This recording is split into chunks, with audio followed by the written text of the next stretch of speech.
I'm with my good friend Scott McKain, world-class speaker and expert in creating distinction. Hello, Scott. Scott, how are you? Good Um, to see you. Thanks for letting me be a part of this. yeah, This is you fun. bet. Thanks for being a part of this. All right, so let's see. What took you 25, 30 years to become an overnight success? How did that happen? And were there some real momentous points of your career or last couple of years? What was it? What is it?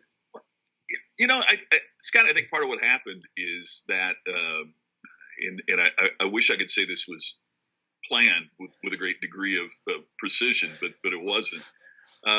As you know, I went through a personal tragedy several years ago when I lost my wife Sherry to cancer, and that dealing with all that and being the caregiver kind of took me out of. I was giving some speeches, but you can't be active and do that at the same time. And so I was trying to revitalize my career. So I went to speakers bureaus, our friends that book speeches, and I asked a question. I said, when you recommend me to your clients, what do you say? How do you describe me? And the number one answer was a good speaker and a nice guy.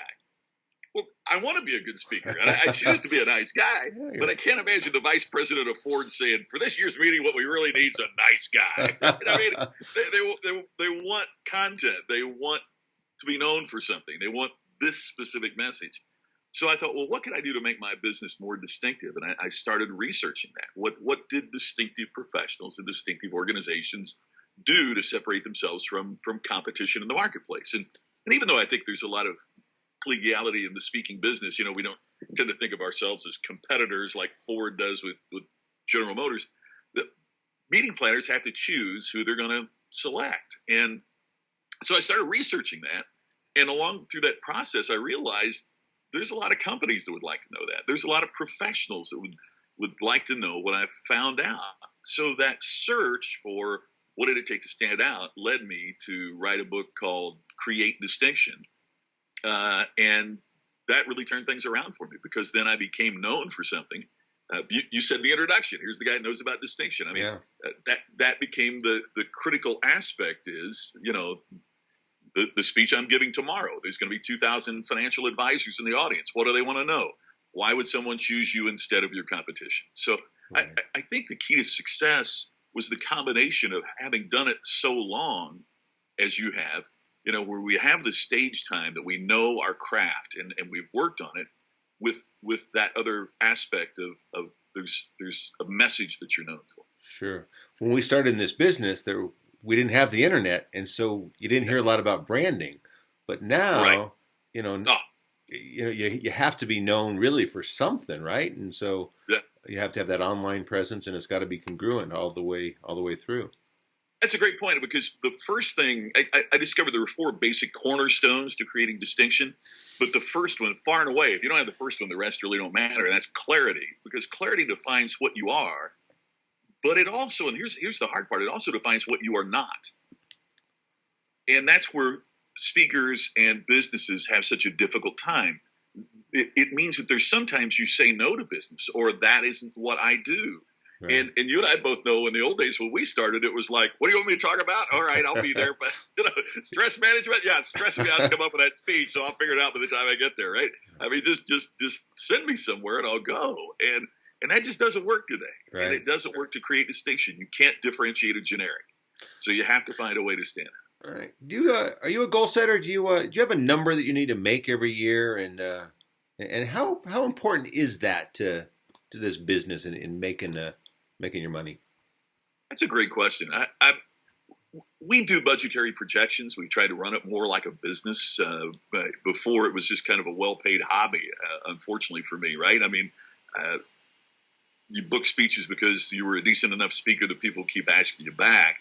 Now I realize the importance, something I should have realized many years ago, of running it like a business. Part of, here's the thing, Scott. For me, it's more that if I'm booked so many times, it's the message that what I'm saying is relevant to clients.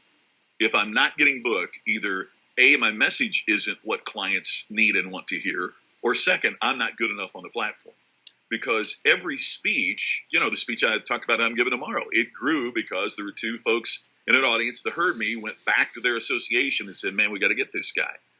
And then I hope there's more from that. So if the speeches that you're giving aren't stimulating spinoffs and additional dates, then either your content isn't strong enough or your presentation isn't strong enough to generate the type of referrals. So there's not a hard and fast number. I did 100 last year for the first time in a long time. Congratulations. But I would love to do it again this year. But it's more that you meet your income goals, but also that the number of bookings is telling you that you're in the right place where you need to be career-wise. Right. So knowing that keeps you rolling. So, hey, if I'm doing 100 a year, I'm obviously at the top of the game. I'm doing something right. That really is the barometer of success for you.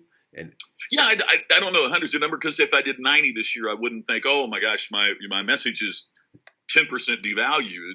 If it went from 100 to 30, I would certainly think that, right?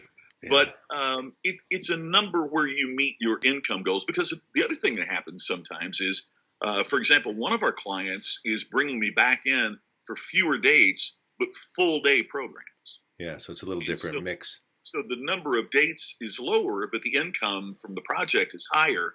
So it can't just be number of dates. Yeah. It's that mix of how many bookings, how much income, all those kinds of things. And I didn't actually mean number of days. I meant more that you're busy, that you're in demand, that clients are saying, hey, we need to get this guy for his message.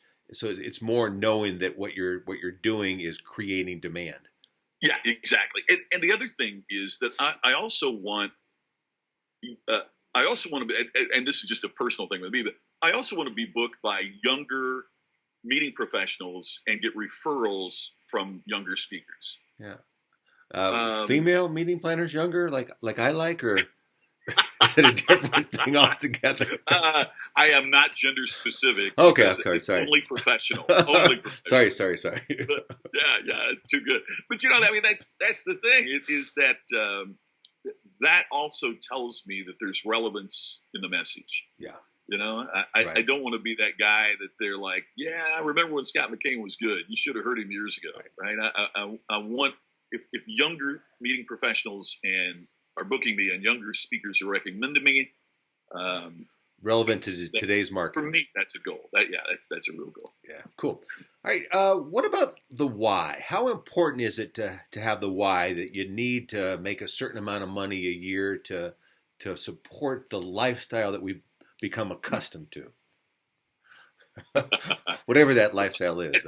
I think those are two separate issues. Being really good and having a good business should give you the lifestyle that you desire. Okay. The why, I think, is less important than what we've made it out to be. And here's the reason I say that. Scott, when you get up and speak, your audience really doesn't care about your why. They care about your how, right? When I get on the plane to fly to Dallas Tuesday morning, I don't know what the pilot's why is, but I sure care that he knows how to fly the plane, right? Fair enough. And I think many times here recently, we've focused so much on what's your why. I'm not saying that's not important to certain individuals. It's important to me, my why. But I always have to remind myself that my client really doesn't care about my why. My client cares about my how. How will I deliver on the platform? How will I give them a message of value? How will I make their meeting a great investment for the people in the audience? Because it's about them. It's not about me. Yeah. And I think so many times here recently, we've heard from people to say, you start with your why. And it kind of gets us into, for lack of a better term, the navel gazing and the, getting so concerned about our own importance that we forget perhaps it's about how we deliver for our audience. So if you're providing the relevant value to your audience, your why is going to be taken care of, because obviously you're going to make it enough to live the life you want to lead. Exactly right. Okay. Fair enough. Moving on. As long as I want to live in a trailer down by the river, in a van. Is it a nice trailer? Is it? Look, it's a nice van down by the river. Yes. Airstream Park is there in Vegas, so wouldn't mind living there. I got to get going pretty quick because the guy that owns this place is going to run me off if he sees me back here. So. All right, you're you're probably on the platform 100 speeches last year. I mean, that's a lot of speeches. So, I mean, can you do that forever? I mean, you're getting older. How does alternative sources of income, passive revenue? What's that? How does that fit in? That's the weakest part of my business right now. I have a keynote business, keynote workshop seminar business. So, I mean, matter of fact, that's what we're working hard on right now. We're building a couple different platforms. We're building a online training platform to really go into depth in terms of training. Before too long, we're going to be launching a membership site. So we created a Distinction Nation so that, people who want more access or want, like that Distinction Nation. Yeah, Distinction Nation, be distinct. So cool. So that will be rolled out very shortly. And, I mean, that's the crazy thing though is, Scott, I mean, I grew up in a very rural community in a very humble background. And as crazy as it sounds, for me, it's still a kick in the head to get on a plane and go give a talk. I love it. And I know that there are guys and gals in our industry that, they almost act like it's pulling teeth to go do the speech. And I still love every minute of it. Yeah, you and I both. Yeah, I know. But of course, we can't do it forever. So 10 years down the road, you see maybe 50% of your revenue coming from passive online programs and the membership site. And is that a fair estimation? I think it's very fair. I would hope to get up to 75%, frankly, 100%. Because if you think about it, if people subscribe to something, and again, part of it's a function of how many times you speak. I always used to think back when I was selling books, if I could get 10% of the audience to buy books, then that was kind of the average, right? And so that 10% of the audience was going to make a $20 purchase. Well, now why couldn't you get 10% of the audience to do a $20 a month subscription? Only now, instead of selling them one book, you're selling them $240 a year. So if you've sold 1,000 books in a year, it's a round number. Now, instead of 1,000 times 20, you've got 1,000 times 240. Those numbers make a lot of sense. And that's not, again, it's saying that 90% of your audience won't subscribe. Could you hit 10%? I don't know. That's what I'm going to find out. True. But even if it's 8%, 7%, it's still pretty good. Yeah, terrific concept if you can keep coming up with all that good material. Yeah, and that's the key. But I've done a lot of research on it here recently with folks that know a lot about membership sites, and there were two very surprising things. But the single most surprising thing was this: most people leave membership sites not because there's too little content, but because there's too much. Interesting. Yeah. Yeah.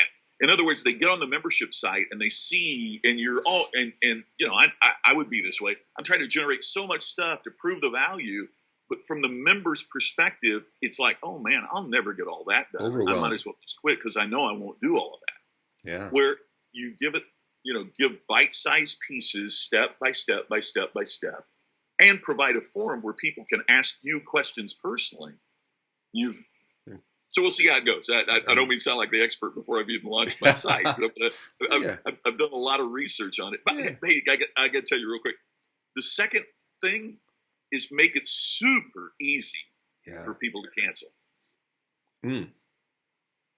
Most membership sites do the opposite. You've got to go to 18 different pages and work your way through to find a way to click and cancel it.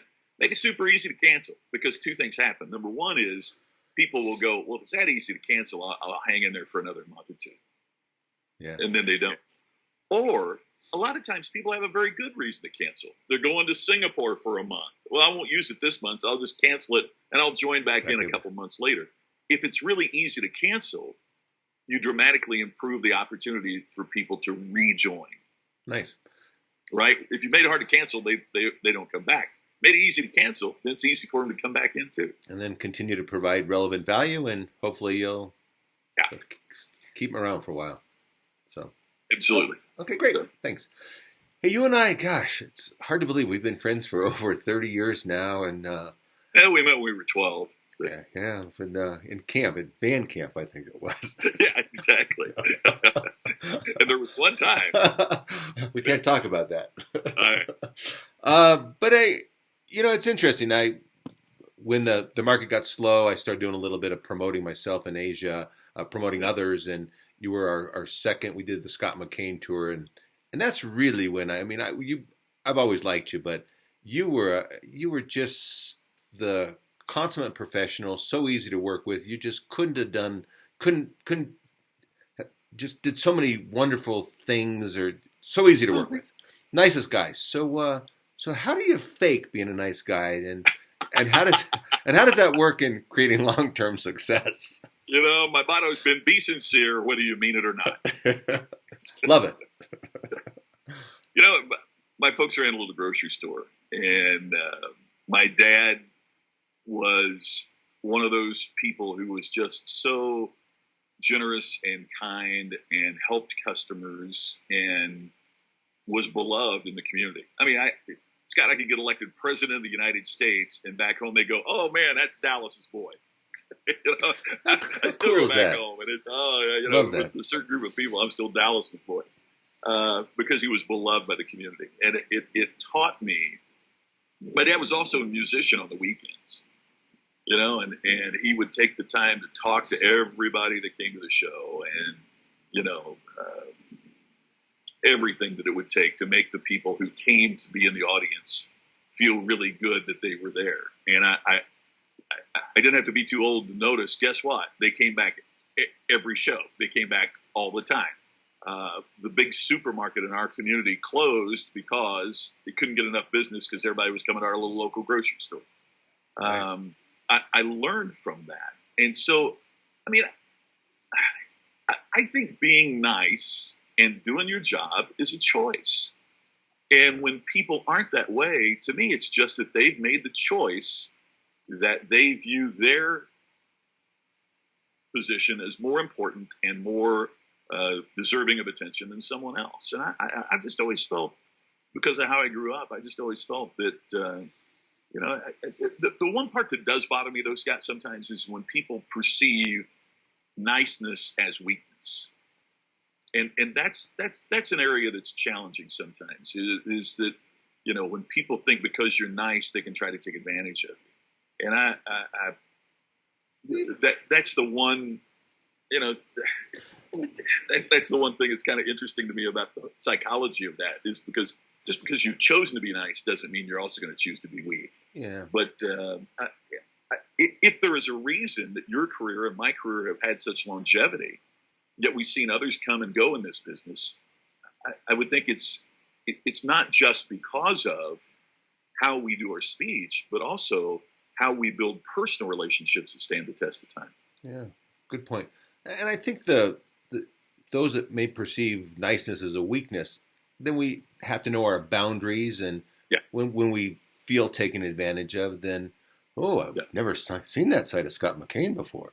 That's one of the weird things. You're exactly right. That's one of the weird things, because there's times when you go, no, I'm not going to do that. I'm not trying to be a jerk, but no, no. Yeah. And people go, oh, wow, okay. It's they almost overreact when you do that. So you make a great point. Yeah. So, but it is always nice to work with you, and that goes a long way. So that means the world. Same here. Thank you. Social media. When it comes to Facebook or Twitter, when I go out there on social media, I see that lovely mug of yours. I think more than anybody's. What's your social media strategy? I have no life. That is my. I got nothing else to do, man. I got nothing else. Wins too much? Is there? What's your strategy? Well, part of my social media strategy goes back to when I was a broadcaster. I paid my way through college by playing the hits. I disc jockeyed and gave speeches at little events. But when I was starting as a disc jockey, one of the things that always bothered me was there were certain songs that I had to play all the time. And I was worn out on Celebration by Kool and the Gang. I got to play that again, And what I learned was the reason that you played it over and over and over is the audience is transient. The audience is driving to work, so they're listening. You're there on the air for 4 hours, but your audience is only listening in like 15-minute intervals because they're driving to work or they're driving, And so while you may hear it repeatedly, the audience hears it once. And so you have to think about what's the pattern of the audience. Mm-hmm. So that's what I try to bring to social media is I understand that if I post something at 8 o'clock, those that subscribe to what I do will see it if I post it again at noon. But for the vast majority of the audience, they're only going to catch it once. And so repetition on social media is like it's like a hit song being played repeatedly. The second thing I learned is people want to believe and want to know that they can interact with the person making the post. People want to know you, Scott. They want to know me. They want to get on our stream. And I dig that. I mean, I sincerely enjoy the interaction and the engagement. And so for me, it probably should be even more strategic than it is. But for me, it has just been a way to interact, to continue to. The other part is, if I keep getting the same question over and over from a number of different people, we call this a clue, right? It's something my audience is interested in. So I need to be. So it helps shape and guide and steer and direct with what I can do. Yeah, you'll remember many years ago, I did movie reviews. For a decade, I was a movie reviewer on television, syndicated to 80 stations across the country. And part of the reason I did it is I thought there was going to be a time where speakers had to know how to communicate with a camera as well as communicate with an audience. Well, it took a lot longer than I thought it was going to take. Right. But right, time that is time here. is here. Look at what we're doing right now. Right. And so even this, I get really excited thinking about how the progression is going into things like Facebook Live and all the live event things that we can do and all the ways we can communicate, via as we're communicating now. Man, it's like the whole world is moving into the wheelhouse that I've worked to establish. So Yeah. I'm really excited about it. And I think I got to admit, I'm not a guy that likes to sit and watch video on the screen all the time.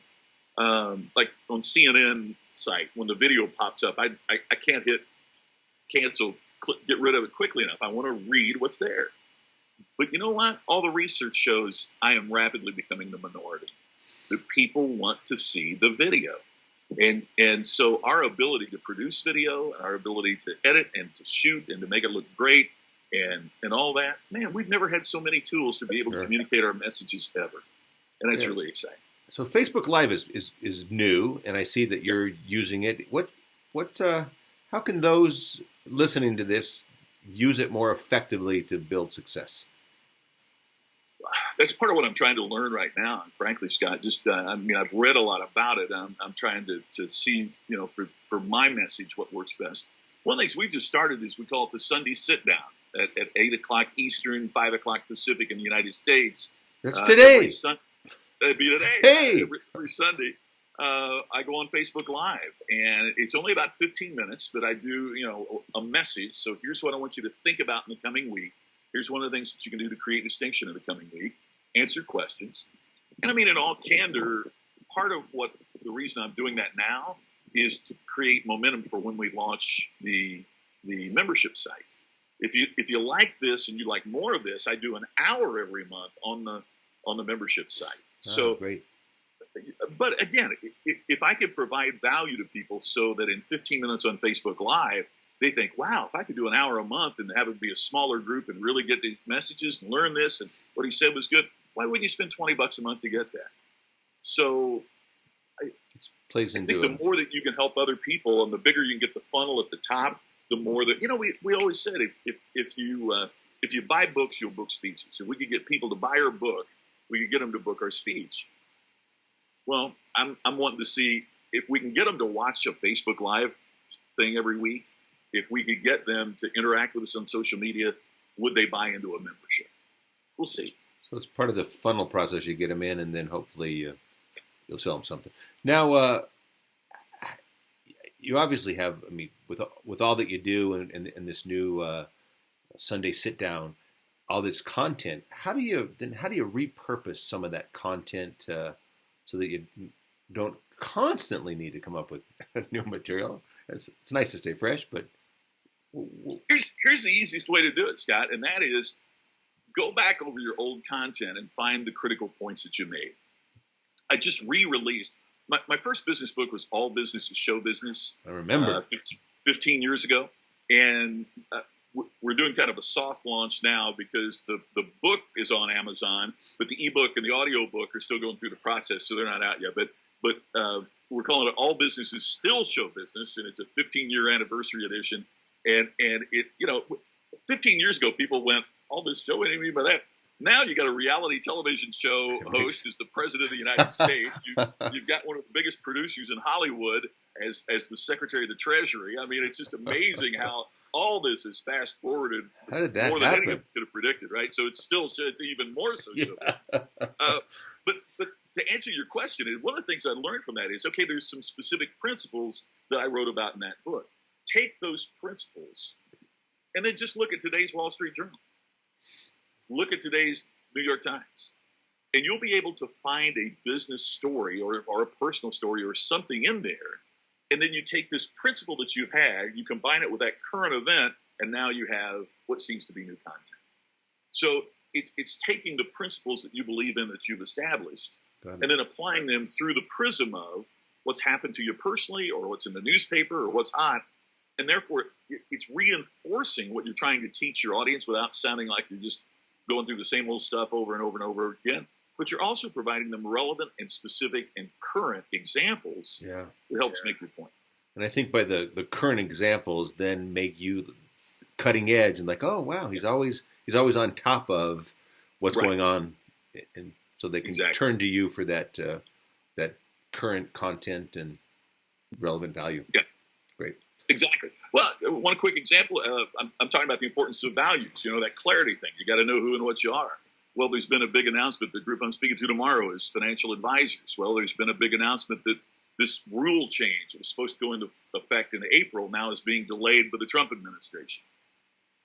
Okay, but if you know what your values are and you're living them, do you really need to worry about what the deadline is for regulations of ethics, right? So it reinforces the point, but it also makes it a current example that they go, wow, he knows our business. Yeah. And it's an easy tweak. Yeah, great. That makes a big difference. All right, life balance. It appears you have none. What's that? You got a beautiful wife. How does she stay content with? How do you keep her content? Contentment, maybe. Yeah, no, Tammy is awesome. I'm very, very, very, very fortunate. Part of it is finding those times. I had a speech in Cancun, so one of the great things is we got tons of frequent flyer miles, right? So I took her to Cancun. We tacked on 4 days afterwards. Nice. We're the luckiest folks in the world. I'm doing 7 dates in Australia, end of April, 1st of May. I'm going to be there for three and a half weeks. And so Tammy's going on that one. Now, for some reason, if I'm speaking in Fargo in February, that's not a trip she really wants to make. I like her job better, I think. Yeah, but it's part of what we've discovered, and this may not be true for everybody, but part of what we discovered is walking that line between her having her own thing, right?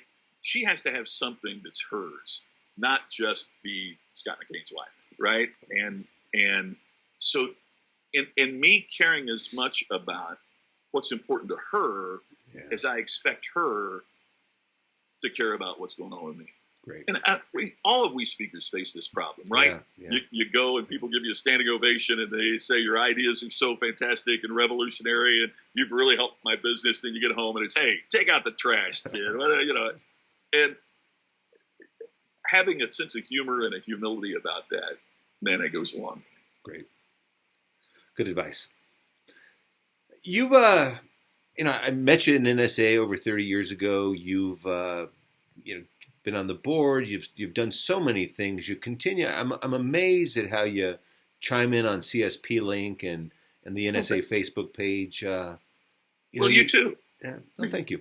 you're president. You made it to the top, right? I mean, yeah, it was a nice chapter of my life. But anyway, so why do you continue? I mean, that's a lot of years to give back, and is it in any way a strategy, or what comes of all that, and why do you do it? Oh, it's not a strategy at all. I mean, it's just the right thing to do, isn't it? I mean, I can't imagine my life without it. I may not be as involved as what I have been in the past in terms of, like you say, serving on committees or whatever. But I probably spend more time speaking with individual speakers than I ever have, right? And that's part of the outgrowth of social media and the ability to do this and all that. I'm really concerned, Scott, because I see so many of these weekend boot camps and how you're going to make six figures and more. And I swear to you, this is a true story. So as we're moving from Indianapolis to Vegas full time, we used to split our time. Now we're in Vegas full time. I go in the UPS store because we're sending a meeting planner, my book, right? So I go in the UPS store and I got to buy that padded envelope, and I'm sticking my book in, and there's a guy stuffing envelopes standing there at the table. And he said, I love business books. Tell me about that one. Jokingly said it was written by my favorite author, me, right? And, well, what do you do? I'm an author and I'm a professional speaker. He said, I'm a professional speaker too. Well, in Indianapolis, there's really not that many of us, right? And so I said, well, gosh, I don't know you. What? He said, well, I haven't given any speeches yet, but I went to this weekend thing, and when we left, they said, now you are professional speakers. So he doesn't have a speech. He doesn't have any clients. He doesn't have much of an idea about why anyone would book him, but he believes he's a professional speaker. And it broke my heart for him, because I know how much guys like you and me and gals that we know, how much we wanted to succeed in this business, and that person has been led astray. And I because I know, hey, I would have done that.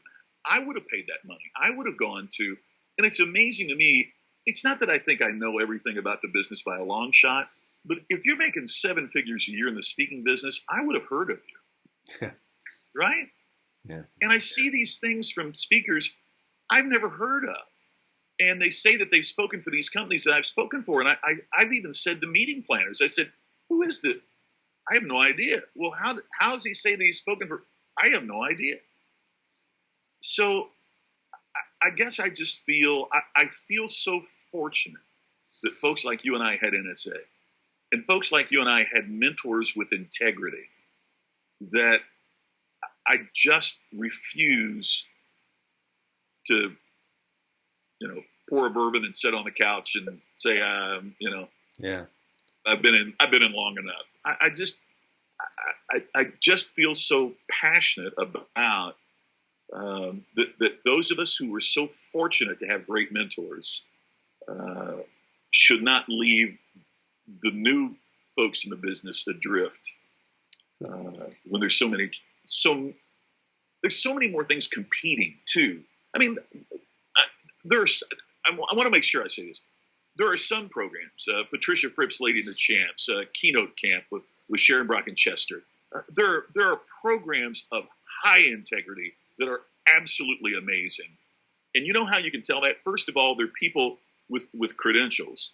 Second of all, they don't promise you any income results. Because if I went to a basketball camp, are you?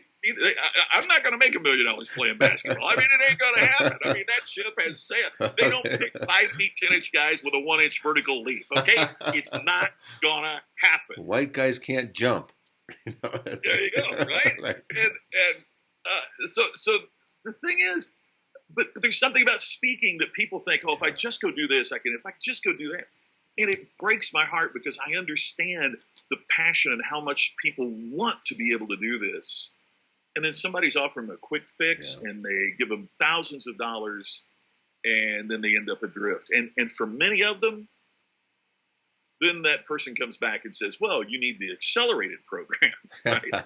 Give me more money, and then you'll be and it's just, and so, I think NSA has an important responsibility, and those of us that have been in this for a while have a very important responsibility. So it's really being responsible to keep the integrity of the industry intact, in a sense. Yeah, it's a great way to put it. And also, my career is a result of NSA. Yeah. And it really bugs me when I see some folks consider the top speakers to be those, you can't be the highest level of speaker and be an NSA. Really? I don't think it's true. Yeah. Our first NSA meetings, you'd remember Zig Ziglar sitting on the front row taking notes, listening to other people. Cabot was known. Robert was known for that. Yeah. It's just. Sure, we can all. Yeah, and that's nice to see too, because you're right. You look at a guy like you who's at the very top of the heap. Any speakers, NSA or not NSA, and it's nice to be able to associate NSA speakers as the very best in the world, but not to use that moniker, because we wouldn't. Because the ones that say the world's number one motivational speaker, really, I don't know Joe Schmoe. Exactly. See, here's the other thing that comes out of those programs. Exactly. I saw this guy. He put out a thing and he said the world's number one sales trainer. Really? According to that Tom Hopkins guy is gone, man. That Tony Robbins guy, he's nothing anymore. It's like, are you kidding me? Yeah. You can't. If I've never heard of you, how can? If you're the world's number one anything, I'm not a soccer fan, but I know who Wayne Rooney is. I know who. I know these names. You can't be the best in the world at anything and not have somebody know who you are. The world's best kept secret. Maybe there's a reason for that. Yeah. So, yeah. Sorry, on my soapbox. All right. Where were we? No. Okay. So, thank you very much. This has been. You've given us some wonderful pearls of wisdom. As anything that we haven't covered, that as those that are looking to create great success and a relevant business model that matches their values. One last piece of advice before I let you prepare for your Sunday social or whatever. One of the things I think happens in any business, but I think particularly in this business, is people start talking about their fees, and we, how much do you get, and how much do you get, and how many have you done, and that. That's really dangerous at the early part, in the early stages of your career. Focus less on what the fee is and more on getting really good on the platform. Yeah, great advice. Be willing to do speeches for low to no money to be really great. Because the problem is, if you're not really great on the platform, that word gets out too. Yeah. And then to overcome that reputation is extraordinarily difficult. So don't be in such a, if you really want to be a speaker and you want to have a long-term career like you've had or I've had, you have to look at the long game, not what am I, how do I make this per speech? Well, Scott, I got to tell you, this sounds, we just raised our fee and no objection. I mean, seriously, not one, which makes me wish, why didn't we do this a year ago, right? But when your value is so high that you have a meeting professional sit you down and say, okay, now that we've paid you, I want you to know you're too cheap. Wow. You need to raise your fee. Never happened to me before. Come on. Yeah. No. When you've had that happen, those are the kinds of signs you need, not listening to what other speakers get. Yeah, it's kind of what I remember Patricia Fripp saying, and a lot of times everyone else said, "Boy, you're so inexpensive for being so good." And she says, "I always want them to think that they got much more value than what my fee is. So focus on the value that you give, and absolutely, and the rest will follow." I mean, there is a point I think where if it's too low, then if your marketing materials are fantastic and your fee is too low, sometimes that incongruency creates a problem. Right. You may lose some, yeah. But you're going to worry about that later, right? Yeah. If you're getting started right now, your only goal is to be amazing on the platform. Yeah. That's the primary thing you have to worry about, is being so incredible on the platform that when you finish, somebody wants you to speak to their need. Good advice. Well, it's a real treat, my friend. Thanks so much for. You be both, man. Awesome. Have a great day, Mike. And keep up the good See work. you soon. All right.